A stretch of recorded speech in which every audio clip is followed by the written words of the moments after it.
삐라는 분명 전쟁 무기였다. 심리전으로 얻는 효과가 일반 전투 비용의 70배라는 주장도 있었다. 특히 6.25 전쟁에서는 라디오 등 방송 매체보다 삐라가 적극적으로 쓰였다. 가볍고 작은 종이장에 불과할 수 있으나 마음을 저격하기 위해 선전과 위협을 담은 삐라는 전쟁 내내 무더기로 살포됐다. 펼쳐놓으면 한반도를 20번 뒤덮을 양이었다고 한다. Well, we did bury the enemy with leaflets. In fact, during the course of the war, we dropped 2.5 billion leaflets, and it was said at the time that that was enough leaflets to give every single living person on the planet Earth one leaflet.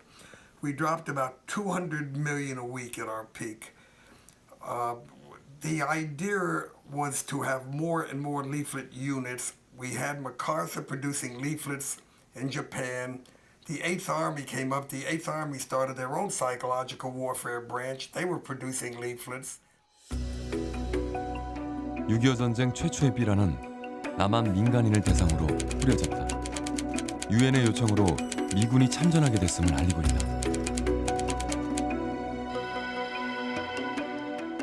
전쟁 기습 당하자 24시간 이내에 명령을 내려서 동경에서 비행기가 날아와가지고 서울 상경에 뿌린 그런 삐라입니다, 이것이.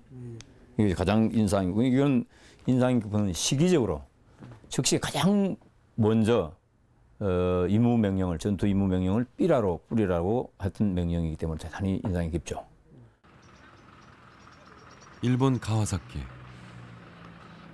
한적한 도심공원은 여유로 가득하다. 60여 년 전 쉴 틈 없이 인쇄기가 돌아가던 곳. 당시 인쇄기가 토해내던 종이는 소리 없는 총알이었다. そこが大きな道路がありますが、その綱島街道というのが当時の主要な街道です。それでこの今平和館あるここら辺からずっとこういうふうに川をこちら側まで全部米軍が戦後すぐに接収して、ここをアジア最大のその謀略基地、印刷基地に変えていったということがあるわけです。それでここでですから朝鮮戦争で巻かれるアメリカ軍あるいは国連軍のビラは全部ここで刷られたと言って過言ではないというふうに思っています。 삐라. 전쟁에서 선전 선동용으로 쓰인 전단지. 6.25 전쟁이 발발한 지 채 하루도 안 돼 삐라가 제작됐고 3일 뒤에는 1200만 장 삐라가 뿌려졌다. 전쟁 당시 삐라의 제작과 인쇄는 대부분 일본에서 이루어졌다. ビラを作る紙、それからそれを印刷する機械っていうような物資の調達とそれから印刷技術的な部分と両方から考えると、後でちょっと出てくるんですけど、大量にビラを刷ったんですよ。でしかもそれを飛行機で持ってってばらまく、空爆する時にばらまくっていうようなことをやっているので、そういうことを考えるとやはり東京とか横浜とか、少なくとも福岡とかいうところが最初は拠点だったのは間違いないと思いますね。 당시 도쿄에는 일본과 한국, 필리핀 등에 주둔하는 미군의 통제본부, 미 극동사령부가 자리하고 있었다. 극동사령부는 6.25 전쟁 1년 뒤 유엔군 사령부를 겸했다. 이미 세계 2차 대전에서 중요한 군사 전략의 하나였던 심리전. 정보 수집과 분석, 주제 선정, 살포 시기와 지역, 대상까지 6.25 전쟁 동안 모든 심리전은 극동사령부 정책에 따라 체계적으로 이루어졌다.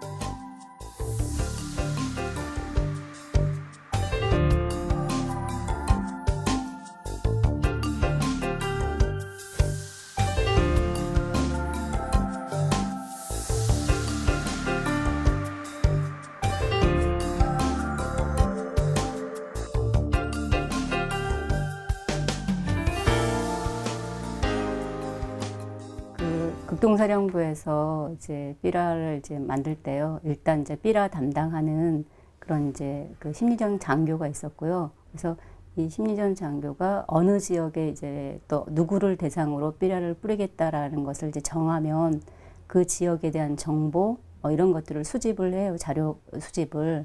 그러니까 자료 수집을 하고 그리고 이제 초안을 이제 만들죠. 그리고 이제 초안을 만든 다음에 당시 이제 뭐 그 한국에서 넘어간 이런 뭐 그 전문가 학자들이라든지 아니면 이제 그 지역을 잘 아는 이런 사람들한테 그 내용을 이제 읽히게 해서 그러니까 그것이 이제 약간 합당한가 이런 것들을 이제 검토를 하고 그게 이제 그 심리전 담당하는 이제 그 회의에서 통과가 되면 이제 한 장의 삐라가 이제 만들어지는 거죠.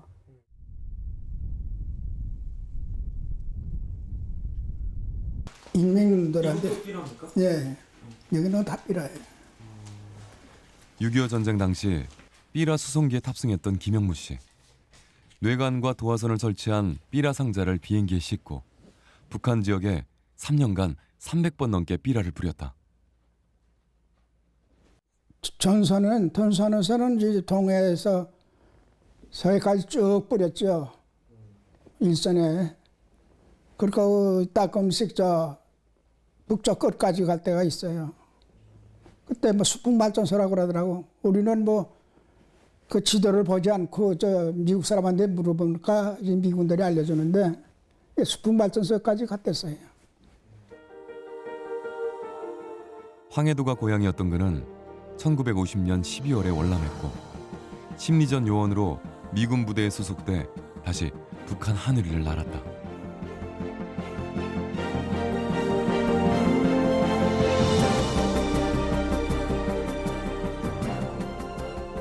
위험한 일 있죠.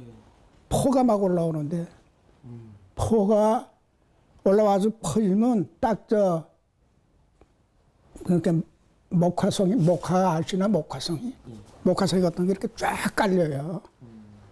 그러면 그 비행기가 이렇게 도망 다니는 거지, 이렇게 피해 다니는 거지.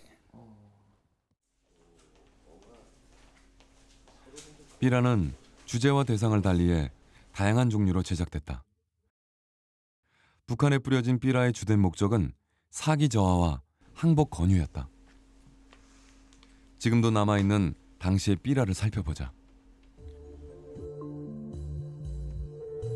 북한 민간인을 대상으로 뿌려진 삐라.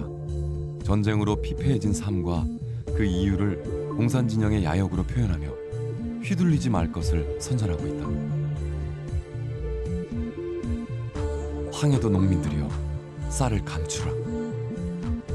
삐라는 대상과 주제를 구체적으로 지정했고 표현은 되도록 쉽고 단순하게 했다.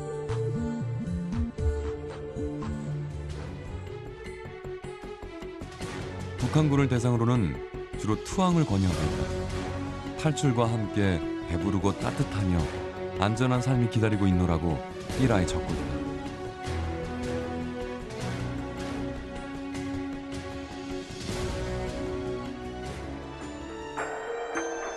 추위와 굶주림에 시달리던 전쟁터. 적진에 뿌려진 그림과 글은 시각적이며 직접적이다. 얼어붙은 발, 그릇에 가득 담긴 따뜻한 밥. 그리고 떠나온 가족과 고향의 이미지로 그리움을 건드린다. 남편을 기다리는 아내, 애타게 아들을 찾는 어머니. 그림은 절실하고 처절하게 애수를 담고 있다. That I like, one shows a beautiful a woman in an attempt to demoralize the enemy soldiers and remind them that their wives and their sweethearts are at home. Often we ask the enemy to turn against their leaders, but really he's not in a position to turn against his leadership. So basically the best we can do is just tell them leave at night. It's important that we tell them exactly how to leave. We tell them come in at night. We tell them raise your hands. Either bury your rifle or have your rifle over your back. And we guarantee him that when he comes to our side, we're going to feed him, we're going to give him a shower, we're going to put him in a warm barracks with clean clothes, and we're going to have a doctor look him over. And that's about the best we can do and probably our most effective propaganda. 또한 단군, 을지문덕, 이순신 등 역사적 인물을 내세워 한민족, 즉 남한과 북한의 동질성을 강조하고 있다. 삐라에 담긴 의도는 공산 진영과의 분리다. 김일성과 중공군, 소련 등을 착취와 분열, 억압과 약탈, 멸망과 죽음의 이미지로 표현하고 있다.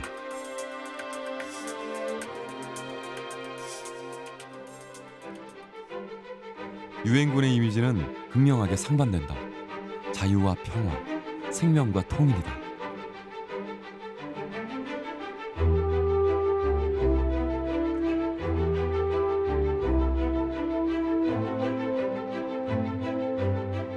あの朝鮮戦争の時に初めて国連軍のこう旗とかなんかそういうのできるんですよね。で実質的には米軍がトップですけど表立っては国連軍が戦争してるっていうことにしてたんですよね。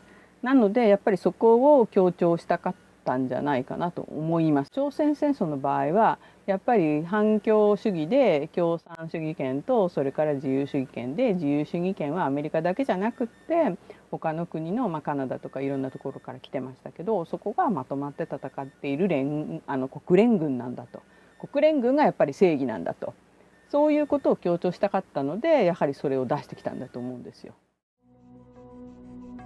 선전에 있어서 유용한 방법은 가깝고 잘 아는 이들을 예로 드는 것이다. 항복에 대한 두려움을 없애고 신뢰를 보여주기 위해 투항공고 삐라에는 귀순 병사들의 사진을 이용했다. 1952년 1월 10일 인민군 장교와 3명의 병사가 귀순한다.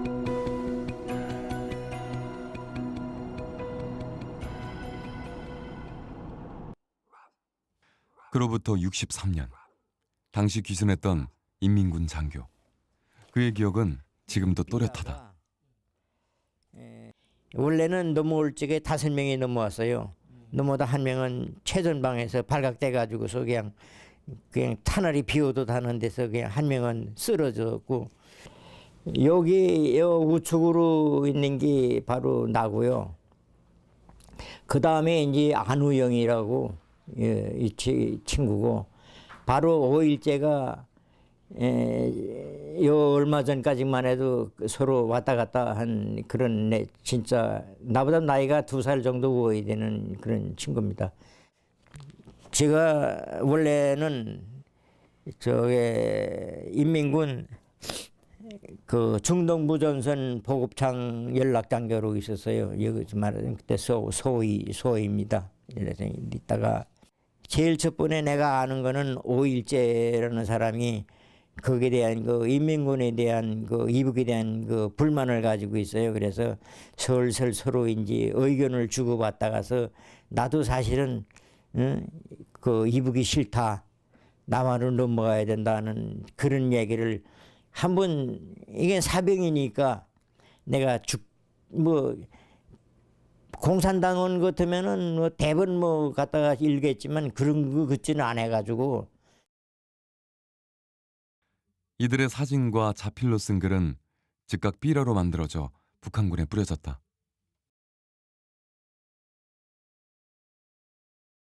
그 세 번째 내가 쓴 글은 뭐냐면, 나는 부대를 떠나 저 탱크 있는 데까지 1952년 1월 10일 8시에 무사히 도착하여서 후반까지 집차를 타고서 재미있게 대우를 받는다.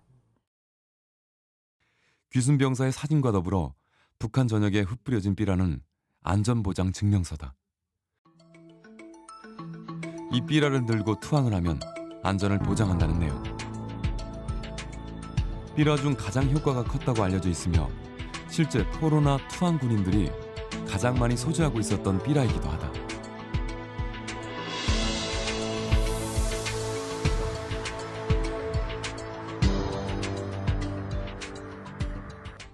그 인민군들을 될 수 있으면 투항을 많이 시키기 위해서 그 안전보장 증명서라는 게 있습니다.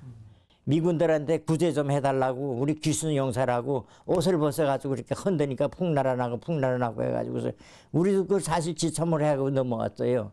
근데 날아나는 바람에 그만 우리는 없고, 무슨 호주머니가 있어야지 뭐 그것도 하고, 한 친구가 신발짝에다가 끼워가지고 놓은 사람이 있었어요.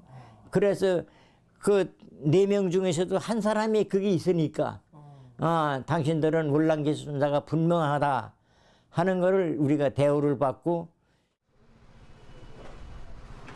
가치와 이념의 방향을 극명하게 표출하고 있다는 점에서 삐라는 중요한 사회적 기록이라 할 수 있다. 문승묵 씨는 6.25 전쟁 당시 사용됐던 물품과 전단들을 수집하고 있다.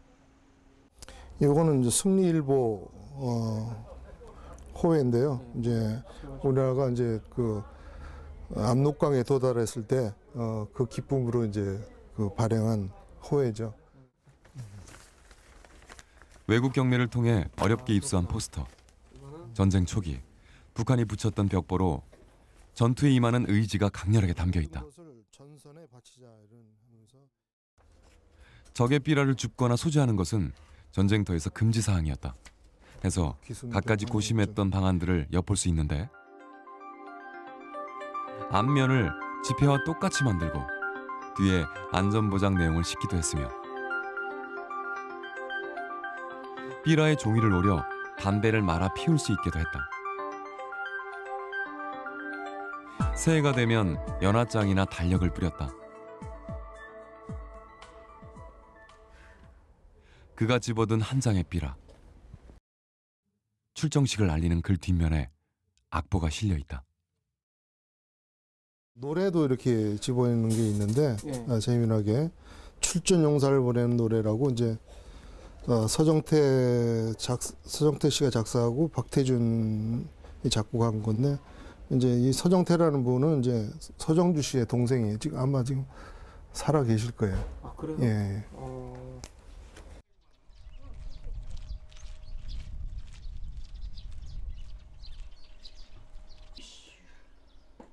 전쟁이 일어났을 때 그의 나이는 27. 90이 넘은 지금도 시를 쓰고 있다. 청춘의 시절에 닥친 시련. 문인들 역시 종군하며 방송과 단화, 신문 작성 등에 참여했다.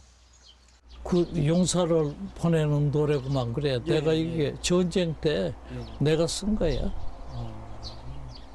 나라의 부름을 받고 가는 사람한테는 일종의 자긍심을 가져야 할 거 아니냐 말이야. 또 보내는 사람도 축하하는 마음이 있어야 하잖아. 근데 그런 것도 없이 모두 다 쟤네 이래서는 안 되겠다. 그래가지고 내가 생각해가지고 저 정의의 깃발은 물결을 친다.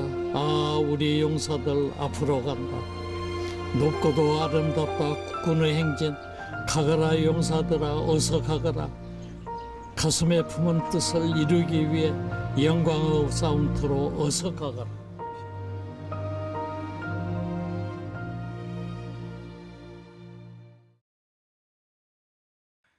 (25억 장) 종이폭탄이라는 그 이름처럼 6.25 전쟁 당시 폭설처럼 쏟아져 온 산하를 뒤덮었던 삐라. 그렇다면 삐라의 효과는 어느 정도였을까? 심리전의 주요 담당자는 미 극동사령부와 미 8군 사령부. 전선에서 직접 전투를 지휘하던 8군 사령부는 주로 북한군과 중공군을 대상으로 심리전을 펼쳤다. 그리고 끊임없이 포로들을 신문하며 심리전의 효과를 조사했다. 특히 항복한 포로들을 대상으로 그 계기를 추궁했는데 보고서에 의하면 포로들이 항복을 결심한 이유 중에 심리전이 2번째를 차지하고 있다.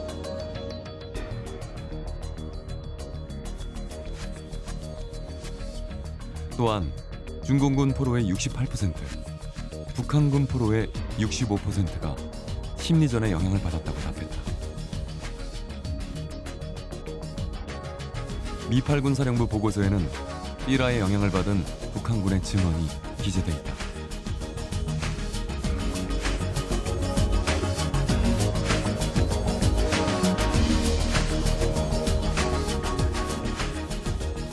For the most part, psychological warfare in general, and the leaflets in particular, target the soldiers on the battlefield in a moment of existential anguish, when they felt their life was threatened, when their unit seemed in despair, about to be disintegrated under enemy fire.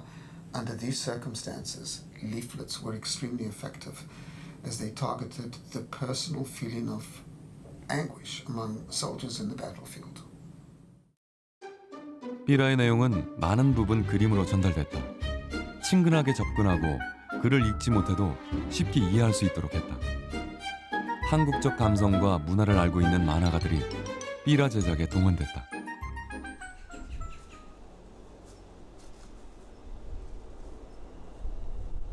이게 우리 집인데 시사 만화가 김성환. 1949년에 데뷔한 그는 이듬해 전쟁을 맞이한다. 전쟁 중에 그는 고바우 영감의 초석을 다졌고 1955년 이후 50년간 사회를 통찰하고 풍자했다. 1950년 18살의 그는 전쟁터에서 그림을 그렸다. 종군화가 30여 명이 속해 있었던 국방부 정훈부. 김성환은 그곳에서 총이 아닌 펜을 잡고 사병 만화와 삐라를 그렸다.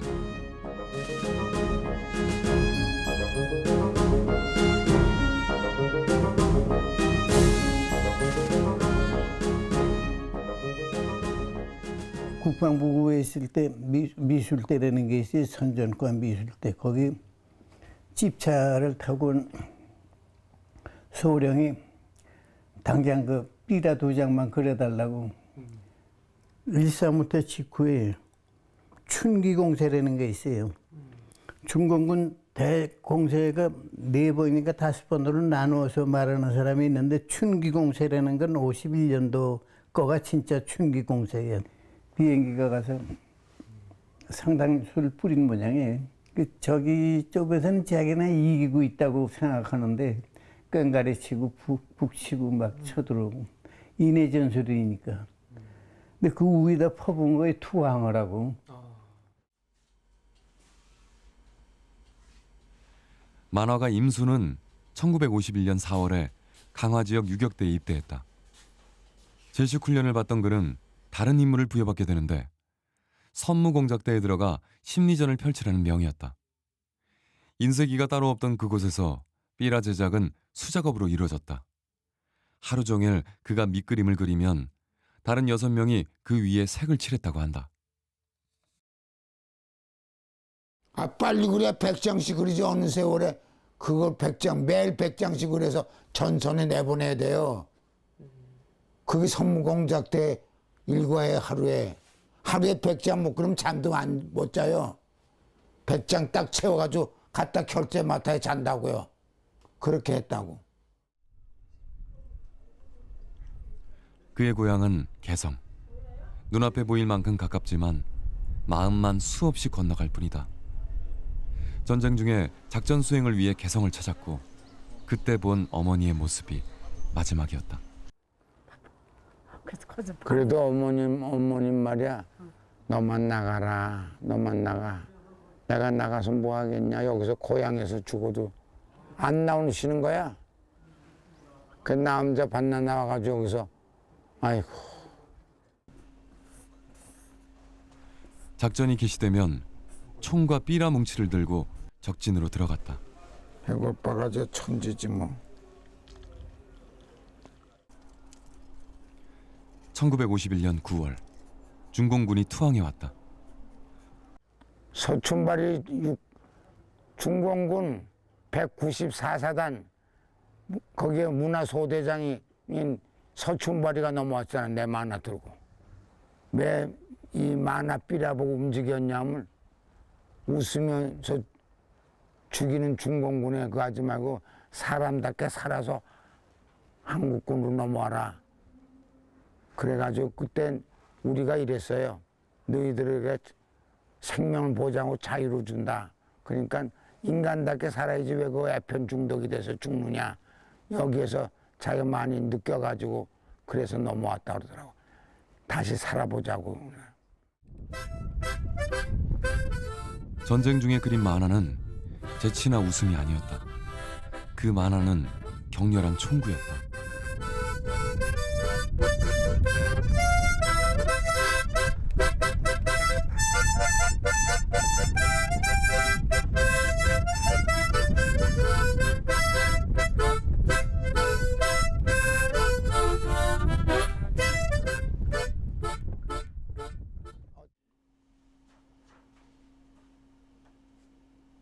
삐라는 그 대상에 따라 치밀하게 접근을 달리했다. 중공군에게 뿌려진 삐라. 중국인과 닮은 얼굴. 중국인들이 중요하게 생각하는 이미지들을 염두에 두고 제작됐다. 삐라를 통해 건드리고자 한 심리는 비슷하다. 고향에서 기다리는 가족, 가장으로 지켜야 하는 책무를 상기시켰다.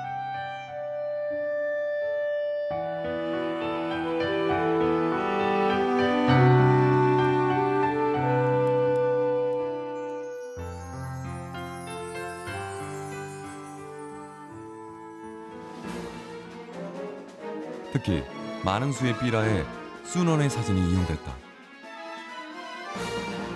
6.25 전쟁에서 미국이 펼친 심리전은 궁극적으로 미소 냉전에서 오는 반공산주의라고 할 수 있다. 6.25 전쟁이 일어나기 전 공산당과 국민당으로 갈라져 내전을 치렀던 중국. 하지만 6.25 전쟁에 참전한 중국 인민지원군에는 공산당과 국민당 군인이 함께 있었다.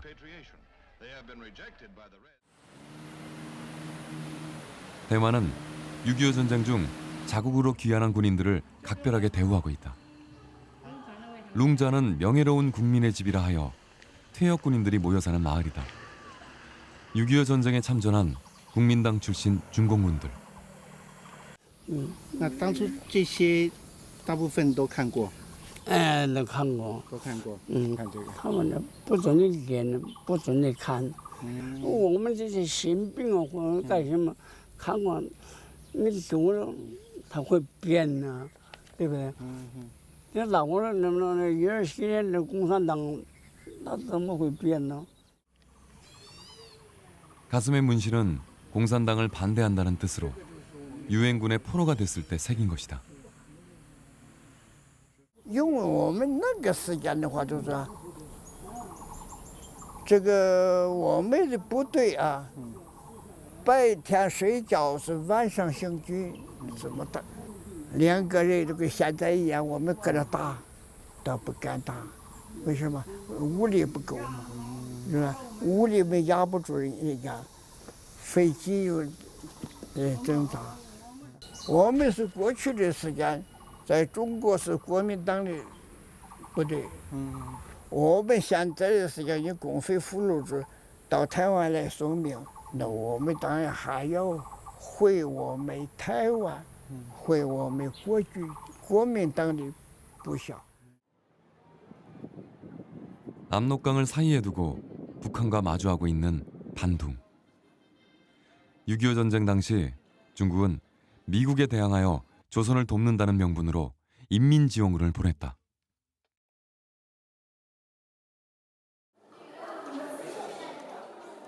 단둥 항미원조기념관은 그러한 중국과 북한의 우호를 상징하는 장소.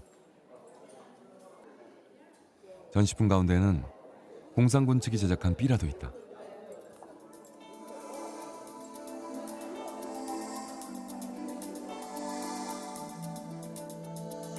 유엔군에 비해 삐라의 양은 많지 않았다. 전쟁에 나가는 군인들의 사기를 진작시키거나 공산주의 이념에 대한 선전이 대부분을 차지했다. 전쟁이 심화되면서 자본주의와 미국에 대한 비방이 줄을 잃었고 남한군의 투항을 유도하는 신변 안전보증서가 뿌려졌다. 전쟁에 참가해가지고 일개 군단 포위돼가지고 그날 밤에 후퇴를 해 내려오다가 날이 새서 한 곳에 이렇게 오다 보니까 그런 삐라가 떨어졌길래 보니까 내용이 손을 들고 나오면은 목숨 하나는 살려줄 거다. 그러니까 나와라 이거 했길래 그냥 획집어버리고 나왔으니 모르죠 뭐야. 타국에서 전쟁을 치르며 심신이 지쳐가던 연합군을 대상으로 한 삐라들.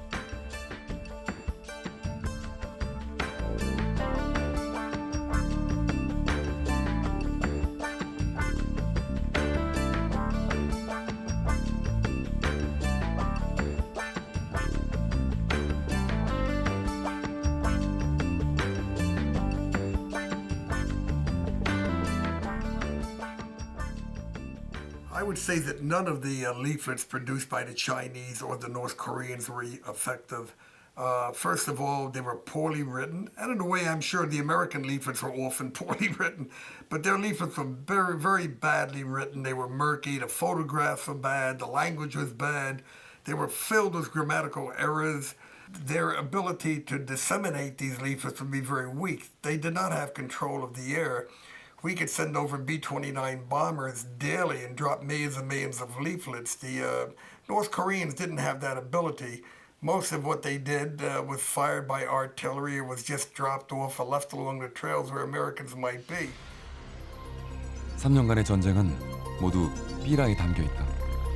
1950년 6월 북한의 남침.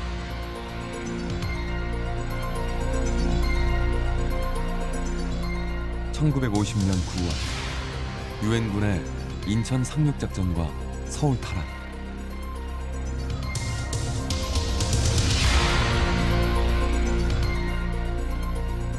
1950년 10월 압록강 진격. 1951년 1월 일사태. 1953년 휴전협정까지 이라는 무음의 전쟁 축소판이었다. 그리고 1953년 6월 23일 전쟁터에 마지막 삐라가 뿌려진다. The Korean War was a very important laboratory for development of psychological warfare and a testing ground. One of the tragedies of the war, frankly, was the extremely high price that ordinary people, civilians, paid for that war and for the psychological elements of that war.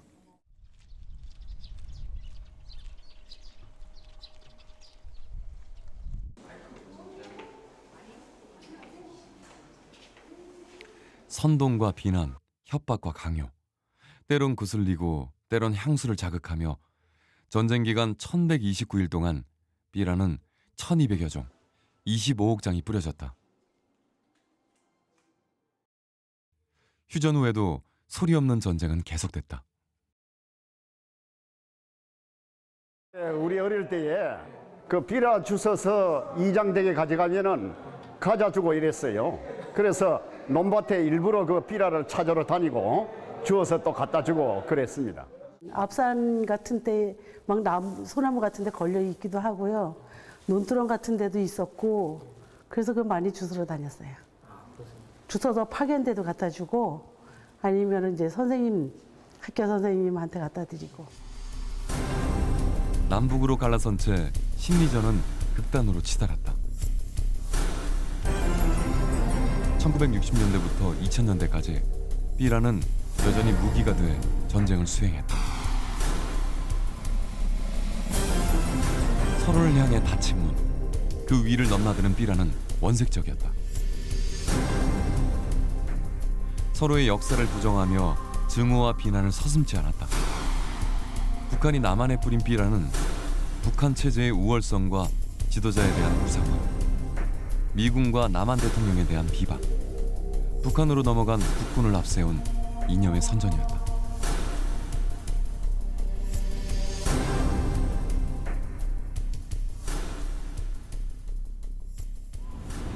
그냥 가장 많이 뿌리던 것은 1980년도에 강주 민주화운동하고 그다음 그때 연이어서 국보법 폐기 문제, 그다음에 이제 나중에 그 김영삼 대통령이 집권하던 그때가 많이 뿌렸어요. 김영삼 대통령한테 비방을 많이 했는데 김영삼 대통령이 되고 난 다음에 바로 이모 노인을 소환을 했어요. 그래서 상당히 기대를 많이 했는데 그 나중에 기대에 대북 그 이후에 강경 정책을 쓰다 보니까 기대에 어긋나던 그런 해서 올해 반발 심리로 해서 김정은 정권에서 아주 비방을 많이 했어요. 남한 역시 북한을 향해 삐라를 쏘았다. 6.25 전쟁 때의 남침을 비난하며 공산 정권을 비방했다. 현대식 주택, 고속도로, 연예인, 유순한 북한 군인, 아시안게임, 올림픽, 월드컵 등의 사진을 넣어 경제적 발전과 국제적 위상을 선전했다. 또한 자유로운 생활과 여유로운 삶을 홍보했다. 이러한 삐라는 2004년 남북 상호 간 정부 차원의 심리전 중단을 합의할 때까지 계속됐다.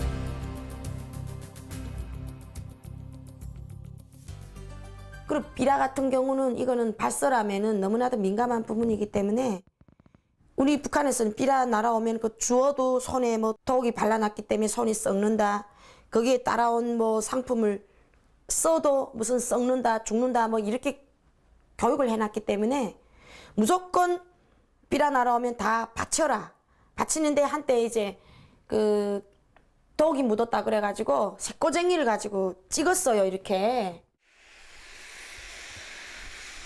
삐라는 지금도 뿌려지고 있다. 지난 1월 파주 통일동산에서는 대북전단 50만 장을 실은 풍선이 북한으로 날아오를 준비를 하고 있었다. 그 안에는 독재 정치에 대한 조롱과 비판이 신랄하게 적혀 있다. 탈북자를 중심으로 한 대북 민간단체는 고립되고 단절된 북한 사회를 흔들 수 있는 수단으로 삐라를 꼽는다.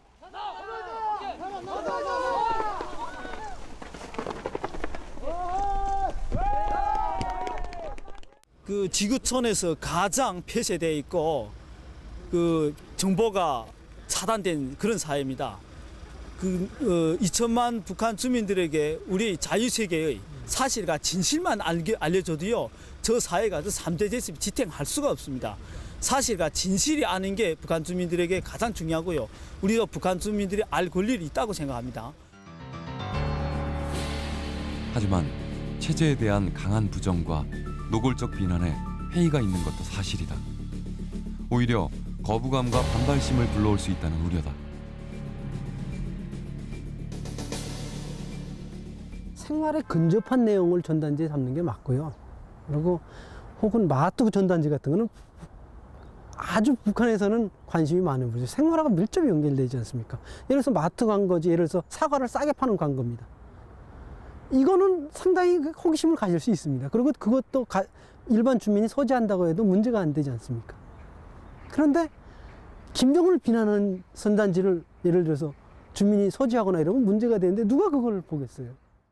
뭐 지금 현재는 그 정부에서 공식적으로 하지 않습니다만 앞으로 하거나 그다음에 민간단체 갈 때도 체제를 비판하거나 이런 것보다는 가장 인간의 삶, 북한의 주민들의 삶과 직결되는 문제들, 그다음 경제적인 문제들, 인간 삶의 문제들, 한민족 고유 전통 그런 문화, 그다음에 한류 이런 걸 주제를 가지고 심리전을 한 이후에 서로 설득이 되고 진실을 신뢰가 있고 공감대가 형성된 그 이후에 뭐 체제의 변화할 문제라든지 이런 거를 하더라도 충분히 그렇게 해야 또 효과가 있을 걸로 판단됩니다.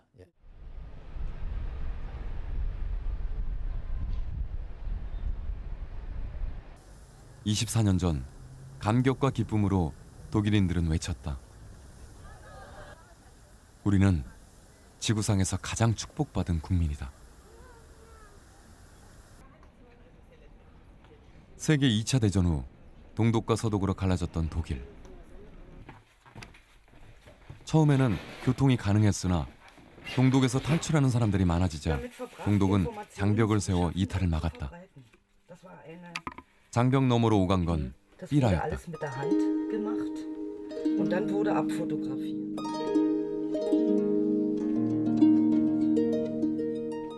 Die DDR war eine Diktatur mit einer Einparteienherrschaft, mit einer kontrollierten Öffentlichkeit, mit Zensur, und es war für die Leute unmöglich, wahre Informationen zu bekommen und weiter zu verbreiten. Die Menschen mussten sich also etwas einfallen lassen, wenn sie etwas mitteilen wollten, wenn sie die Leute aufrufen wollten, wenn sie informieren wollten. Und da war von Beginn an das Flugblatt ein wichtiges Mittel, um zu kommunizieren. Diese Flugblätter gab es in allen 4 Jahrzehnten in der DDR. 현재 한반도와 과거 독일의 상황은 다를 수도 있다. 당시 동독은 독재 체제 아래 단절과 억압을 겪었지만 서독 사람들은 동독을 향해 이념적인 배척보다는 통일을 열망했다. 서로를 향한 강한 협박과 비난의 어조는 차츰 줄어들고 문화와 예술 등으로 자연스럽게 접근했다.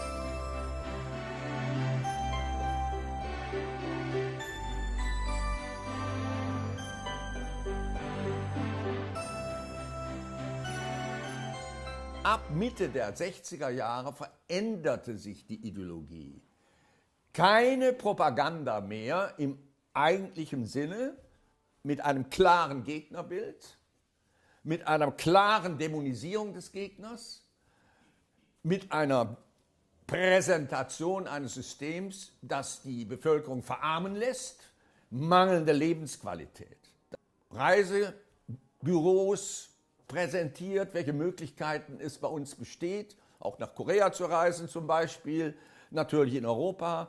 Wir haben Preislisten von Autofirmen publiziert, BMW, Mercedes, Audi, Ford, Gebrauchtwarenpreise und vieles andere mehr. 1960년대부터 서독이 동독을 향한 입장은 동방정책, 즉 대립이 아닌 교류였다. 독일 45년 분단의 종식이 순식간에 이루어졌다고도 하지만 서독은 통일이라는 큰 그림을 오랫동안 그려왔다. 동독은 적이 아닌 독일의 분리된 일부였다. Es hat Handelsvereinbarungen gegeben, es hat Kulturvereinbarungen gegeben, die regelten, dass Künstler mit einer Ausstellung aus der Bundesrepublik Deutschland in der DDR ausstellen konnten oder umgekehrt. Hat man es dann auch erreicht, dass westdeutsche Journalisten ihre Arbeitszeit in der DDR verbrachten und für ihre westdeutsche Zeitung, ihren westdeutschen Rundfunk oder ihr westdeutsches Fernsehen von der DDR aus informierten.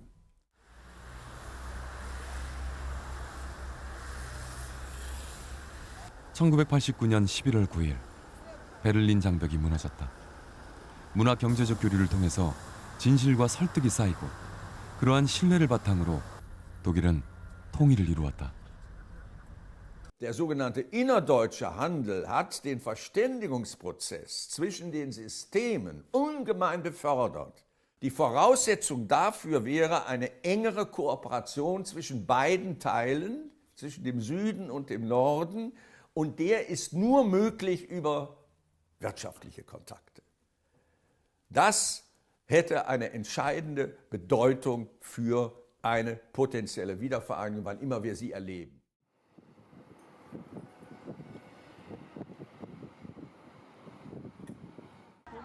단둥 압록강엔 북한으로 향해 있는 두 개의 다리가 있다. 한 개의 다리는 중국 교육이 이루어지고 있다. 작은 시장이 열리고 북한 돈도 볼 수 있다.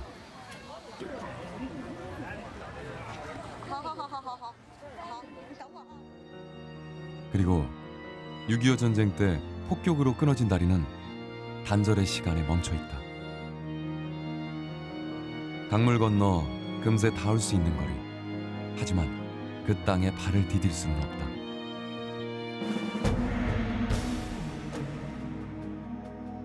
(60년) 단절의 강에서 마주하는 건 친근감이나 반가움이 아닌 의심과 반목, 두려움.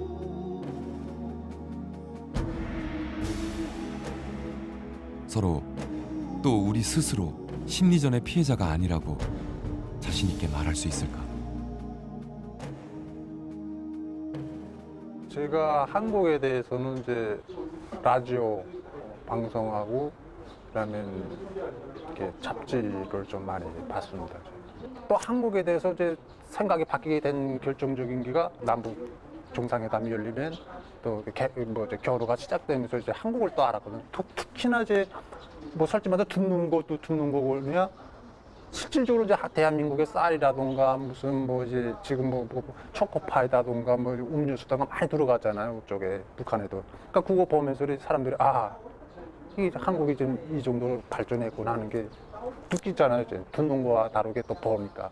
북한 주민들은 이제 우리가 못 사는 거는 지금 미국과 남선 비롯한 서방계 자본주의 나라들이 그 고래밥살 때문에 못 산다 하는 인식을 가지고 있기 때문에 이제 상당히 좀 견해가 나쁩니다. 그렇기 때문에 남북 교류가 정상화되면서 북한 주민들이나 간부들도 여기에 대한 옳은 인식만 심어준다 하면은 앞으로 그 북한 주민들이 그 한국에 대해서 바로 알기 이런 문제점에서 상당히 중요한 계기가 될 수 있겠다. 저도 그렇게 생각합니다.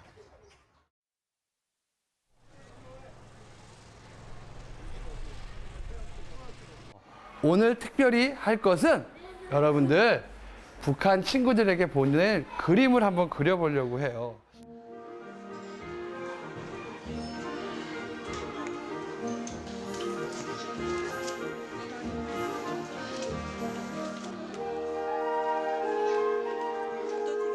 통일은 심리전을 통해서가 아니라 심리전이 필요 없어진 순간에 이루어지는 것일지도 모른다.